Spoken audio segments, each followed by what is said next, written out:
I probably shouldn't say this, but I'm gonna go ahead and say it. A lot of the stuff that I see online about midlife crisis seems like bullshit.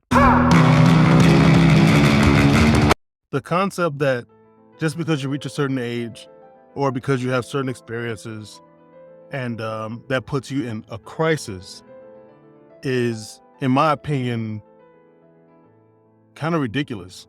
And it made me start to look around, and I ended up finding out that the term midlife crisis came from a psychoanalyst called Elliot Jock.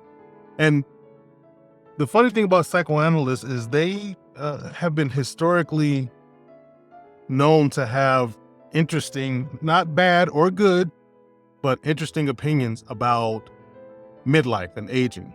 Like even Freud himself said that when someone is above the age of 50, I believe, don't quote me, but I believe he said that people above the age of 50 don't have the neuroplasticity to be psychoanalyzed. And I think that's weird. And this person who came up with the term midlife crisis, Elliot Jock, he was a psychoanalyst who, in my opinion, this is all based on my opinion. I'm not a expert in the field of mental health, not yet. I hope to be someday. But he conducted research on clients he already knew was struggling and creative thinkers. And he looked at these creative thinkers and he analyzed their artwork and noticed a dramatic change when they get within midlife. And that's how he came up with the term midlife crisis, through analyzing great thinkers and clients he already knew were struggling. And I have a problem with that general label, especially for this current generation that's in midlife. And some of these great thinkers were as far back as the 12 and 1300s. Like I remember one was Dante, a creative mind. Dante died in the 1300s. Life has changed a little bit in the last several hundred years. And this phrase, midlife crisis, is applied to people even today. And what's interesting about that is he published his writing in a journal about the midlife crisis where he coined the phrase in 1965. That was the first year that members of my generation, Generation X, were born. And this year, the eldest of my generation turns 60. And what that means to me is that all of his research, all of his work, which was shoddy research in my opinion, was done before the current generation in midlife even existed. And needless to say, with all of the yapping that members of my generation do online, one point we have made clear is that we are different. We had different experiences than the generations before us, and we definitely have different experiences than those behind us who depend greatly on technology versus being independent and being outside playing and being adventurous. We have a very special part in history. And the reason why we have our name is because we refuse to be labeled. But for some reason, so many Gen Xers are just letting themselves be labeled into midlife crisis. And that, in my opinion, is causing a ton of issues.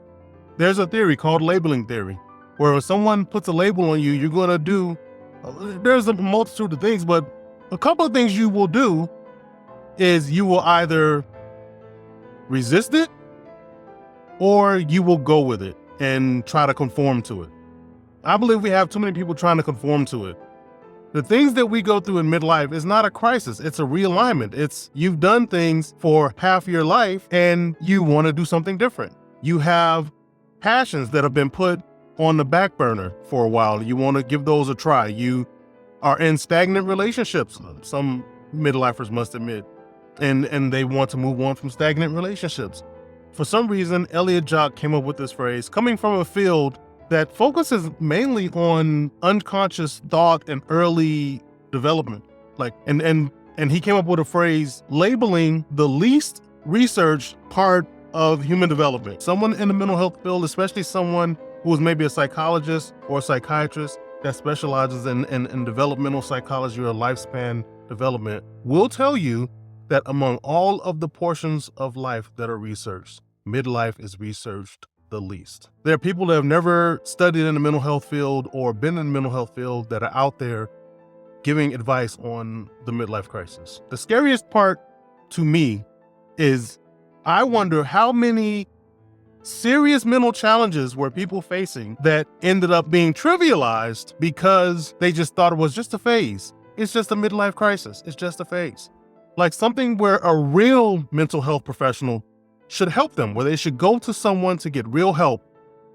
They're thinking that you're going to come out of it. They're thinking it's because they're a certain age. They're thinking it's because their kids have moved on and gone to college or got married and moved out of the house. And they're thinking it'll pass, and they're not doing anything about it. And then it gets worse. I don't know how many people ended up being stuck or ended up in a more severe situation than they would have been if they had gone and gotten help sooner and they did something horrible, something unthinkable to themselves or someone else because of a mental challenge, and it was trivialized because they thought they were going through a phase. I see a lot of people that seem like they're depressed and they're saying they're going through a midlife crisis. They've diagnosed themselves. I'm not going to diagnose myself. Let's put it into the box of physical health, right? Why, if you have a pain, a knee pain, something kind of issue, why on earth, if you think it's bad enough that you need to deal with it, why on earth would you self-diagnose that? Why not go to a doctor? It's the same with your behaviors and your thoughts and your feelings.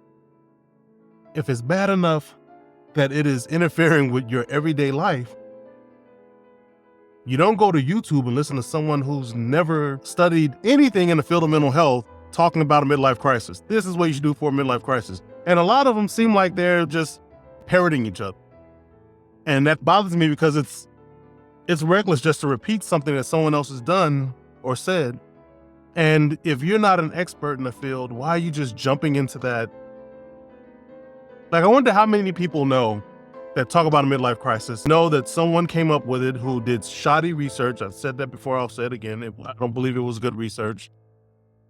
Research has to be valid and reliable. How can you do that without a random sample of a population where you choose the population from your own clients the way Elliot Jock did, and then you choose creative thinkers that you studied, and you're interpreting how they have changed their art and coming up with a theory based on that, when anyone knows that artists' art can be interpreted, sometimes their work can be interpreted in a multitude of ways, and you really don't know what their art means until you ask the artist. I don't think he asked the guy who lived in the 1200s and the 1300s what he meant when he changed his creative works when he got into his 40s. I don't know. It's like he came up with this phrase, and all of a sudden people jumped on this trend, and it became a marketing tool or a popular phrase that people just threw out there like it wouldn't affect people. Like, labeling theory does not exist. It does exist. So you have people that are going to conform and just say I have a midlife crisis when they may have something that's more challenging that they should have addressed by I'll say it again, a licensed professional. Or you have people that are just completely resistant to there being a change and needs to realign their life and are just, I don't know, just fighting against the label without thinking what does, like, looking at their life and saying, what does this mean? Why am I feeling this way? And if it's something that you can't figure out, there's professionals for that. That's why they exist. That's why there's an entire mental health field, because people can't figure it out for themselves. And here's another thing: people that don't know what the hell they're talking about also can't figure it out. And so I'm not saying that people are not in a crisis. I'm saying that is not for some author who just wrote a miscellaneous book or some life coach to determine. If you're having a mental breakdown or some type of crisis of emotion or mental health, that is what mental health professionals are for. It's just insane to me. And maybe midlife is not an inherent crisis. It doesn't feel like it's an inherent crisis. It actually feels pretty good to be aware. So when you've had a fully developed frontal lobe for 10, 15, however long years, and you're getting to a point in your life where you're saying, I've been doing this same thing and I want to make a change. It's been career, bills, responsibilities, career, bills, responsibilities for so long. Or like in my situation, where you start to realize that your body doesn't react the same way it does when you were younger, that you can't abuse it as much, that it's time to take care of it, that you have these goals that have been sitting on the shelf. Sorry, I ended up having to take a call while I was talking about this, or I guess I should say ranting about this. Let me adjust this. So back to the term midlife crisis. I believe to an extent it's a myth. And despite the fact that I believe it's shoddy research, which I believe it's shoddy research because it's research that isn't using a random sampling of a population. It's also research that it doesn't seem reliable and valid. It does not seem like someone else would come along, repeat the same research and get a similar result. And that is key to establishing whether or not a research is reliable. I have notes here that I'm reading. In case I just keep looking down, I apologize for that. So I read an article, and I'm going to cite everything that I've read and researched.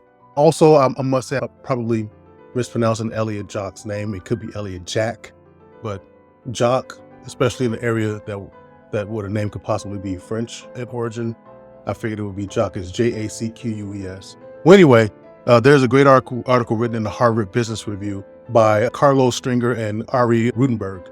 And they were talking about Elliot Jock. And one of the things he did say was that during midlife, we come face to face with our limitations and restricted possibilities and our mortality. And he's saying this happens around 40. Elliot Jock lived to be 86. And the funny thing about it is in his own midlife and beyond, he was far more productive then than he was in his younger years. And here's a few things that were in that article I just cited. He wrote 12 books. He consulted with the United States Army. He consulted with the Church of England, a wide variety of companies, and he got married. And he enjoyed 30 years with his wife. And while they were married, they founded a consulting company devoted to the dissemination of their ideas. That's pretty awesome that he did all of that after the age of 40 in midlife. And midlife, for those of us that are living it, especially this current generation, Generation X, is a generation I'm very proud to be a part of. It doesn't feel like there's some type of decline. Of course, there's a lot of aches and pains, and you sound like a bowl of cereal when you stand up, your bones are cracking. And that's just part of it. And that's where I am. The only reason that I've started all of this, or the main reason, is because I got those blood test results and found out that I can't abuse my body the way I could when I was younger. That it's time to transition to taking care of my body. And when I started to do that, I realized that I had all these other goals that I wanted to take care of by age 50. It's kind of a recalibration or a realignment. I hit a few potholes, and I believe that's what it's all about for most midlifers. When you look at the midlife and beyond of Elliot Jock, who disproved his own research by having a phenomenal second story in his life. And that's what midlife is. It's the second act in a great story. Lastly, I'll finish with this. I mentioned my generation, and I talked about how when this work came out, when this paper came out, it was in 1965. I think we need to remember who we are as a generation. And I know a lot of people online are annoyed by us saying that we're special. We did this, we did that. We had things more tough than you or that. And we didn't necessarily have things that were more tough. I believe things were easier because we didn't have technology. A lot of us would have had some of the same issues if everyone walking around staring at their phones in the 1970s and 80s and 90s.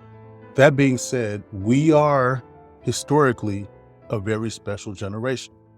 The reason why we have our name is because the letter X in mathematical equations represents the unknown. And we were a generation that refused to be labeled. There were so many names for us. I have a list. One day I'm going to make a video listing off all the different names that people were coming up with for my generation. And we refuted every single label that came our way. And we just wanted to be individuals that were unified through culture and music and cinema. That's what unifies my generation. Doesn't matter if you're an urban Gen Xer like me that like to go and play outside, or if you're a Gen Xer that loves to stay in the house, play video games, or if you're a Gen Xer that were living in suburban or rural areas and you like to run out in the woods and play all day until the streetlights came on. We're all unified by those things, by the fact that we don't want to be labeled, that we were very independent because we had a lot of our homes where every adult in the house worked and we had to take care of ourselves to an extent. those things unified us. We refused to be labeled in the 70s and 80s and some of the 1990s. Why would we let that happen now? We should not, and I'm speaking to the older millennials too, that basically live the same lifestyle where we spent our entire childhood without technology and without all this information flowing that distracted us. Do not allow talking heads on the internet to tell you who you are. I do recognize the hypocrisy in the fact that I am currently on YouTube saying this, but I'm not telling you that you're in some crisis. I'm not telling you that you're not in a crisis. I'm telling you that you should not let anyone tell you who you are just because they know how to videotape themselves speaking. Most of them are parroting each other, and a lot of the people that are being parroted have no clue what they're talking about. If you have an issue that is interfering with your daily life, that is interfering with who you think you are as a person, that's bothering you, that's emotional or behavioral, seek a licensed professional to get help. Do not rely on someone that can make an awesome YouTube video.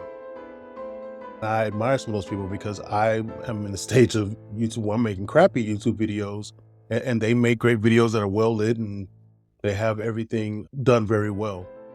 That still doesn't mean they can tell me that I'm in crisis if I'm having some type of issue or if I'm having some type of worry or concern. Don't let them tell you. Remember who we are. We will not let anyone label us.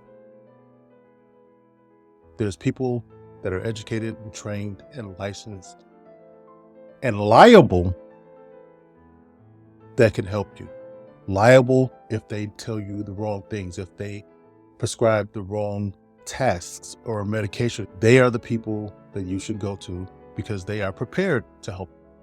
Words are like bullets. When you put them out there, they're out there. There are so many people in the world right now that can videotape themselves and just spurt out some bullshit that could be reckless, it could cause harm, and they're not liable for it. They're not responsible for it. They can't be held accountable for it. Go to someone who can. And it just bothers me. I wonder how many times has someone been suffering for something more serious than a phase, and then they allowed that issue to fester and grow to the point where it became unmanageable. Or there are probably some people who will want to recalibrate, realign, start, a new career, a second life. And they were also called out a midlife crisis. And that person was I'm just trying to do things differently. I'm just trying to do something new. Labeling theory is something serious, and it causes a lot of confusion. So stop listening to bullshit.